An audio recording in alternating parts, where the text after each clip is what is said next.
What's up everyone, and welcome to another Warframe video. With the Jovian conflict came with it a bunch of brand new Amalgam mods. They aren't the same as the others, which are alternative to what we call core mods, stuff like the barrel diffusion one. These ones are specifically for certain weapons and are all about promoting synergy between different things. Today's video is all about some insane synergy. The Amalgam Daikyu Target Acquired, Zor Nakanas, and Khora.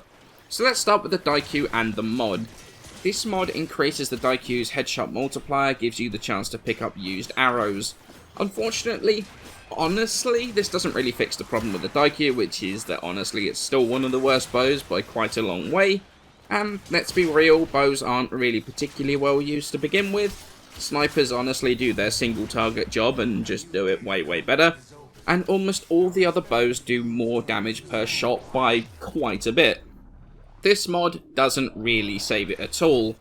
However, this mod also gives us free lifesteal on our Nakanas, which now includes Zor Nakanas. I don't know whether it originally worked and then broke again before it needed to be fixed, or whether it didn't work on Zors to begin with, but before I could do this video I had to wait for a fix. This allows you to have a completely free 3% lifesteal on your Nakana, without the need for any channeling, or without the need for any valuable mod space, which is very properly nice. 3% might not sound like a whole lot, but with a competent Nakana, that's going to be pretty much half your health heal or more every single time you land a hit with it.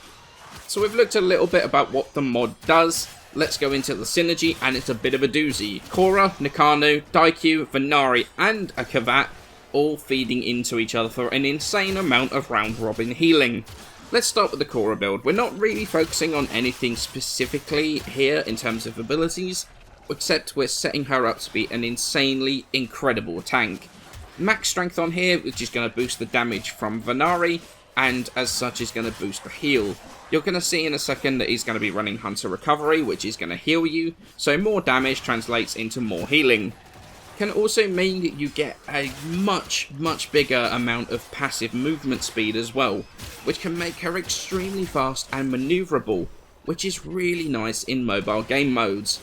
The triple umbral and adaptation also for our max tank. Now, I'm aware that the 2 empty mod slots don't look nice at all, and it bugs me quite a bit, but honestly, switching any of these mods out actually makes the build significantly worse, so it's unfortunately something just to deal with.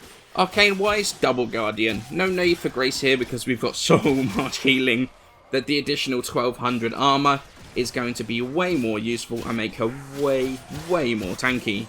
Venari's build, Pure Damage. Double Link mod on here, Bite, Maul, Stop and Claws to strip armor off the target. The Prime Animal Instinct for the enemy and loot radar. That's going to stack with the one we've got on our other Kavat. Frostjaw, Venom Teeth for viral, Flame Gland for heat damage, all of which are going to increase your status chance too. This is one of the highest damaging builds you can put on Venari right now. Crit Link doesn't work so well because the Daikyu has very poor crit, so it doesn't give much of a boost.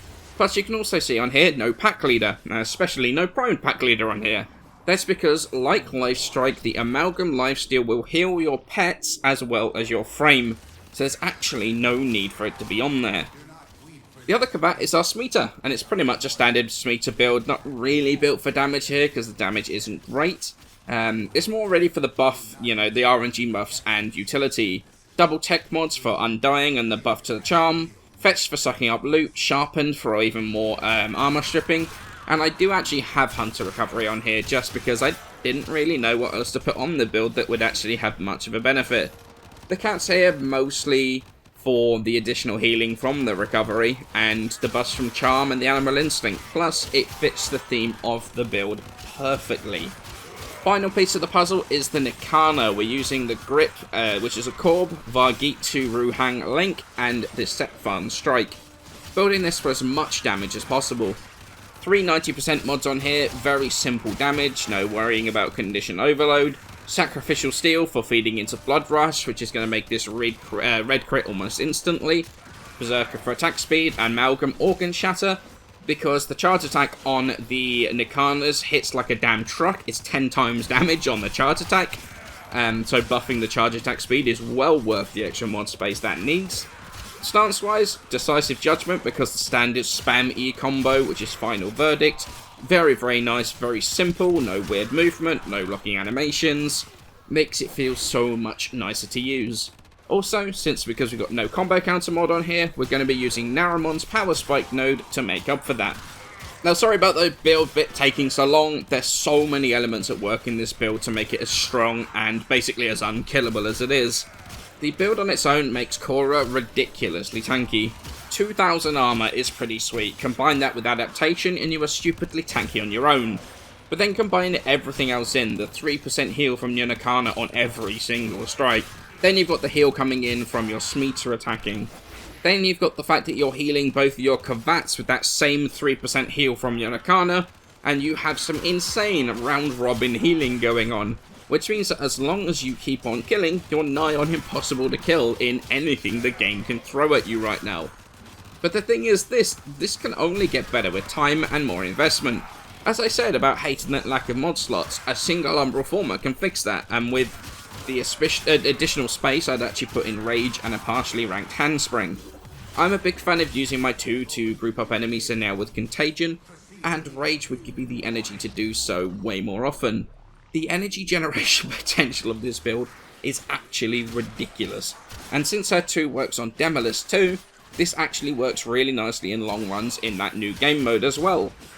Although, one day, in about 2.5 years time, we're going to end up getting Khora Prime, and the stat boosts that Khora and Vanari Prime are going to get are only going to make her even tankier with this build. In addition to that though, there's a high probability we might see a Daikyu Prime either in the next Prime access or in, the one after that. If that's the case, the Daikyu might become something more than just effectively a stat stick to buff our Nakana. You might get a competent primary out of it too, which would make this build way more effective. This is one of those times where the synergy created by a mod creates a bit of a perfect storm. This insane circle of healing. It makes not only Khora but both of her pets insanely tanky, to the point where it takes a stupidly high level enemies to kill even a single link in this chain. That is what Amalgam mods are supposed to do.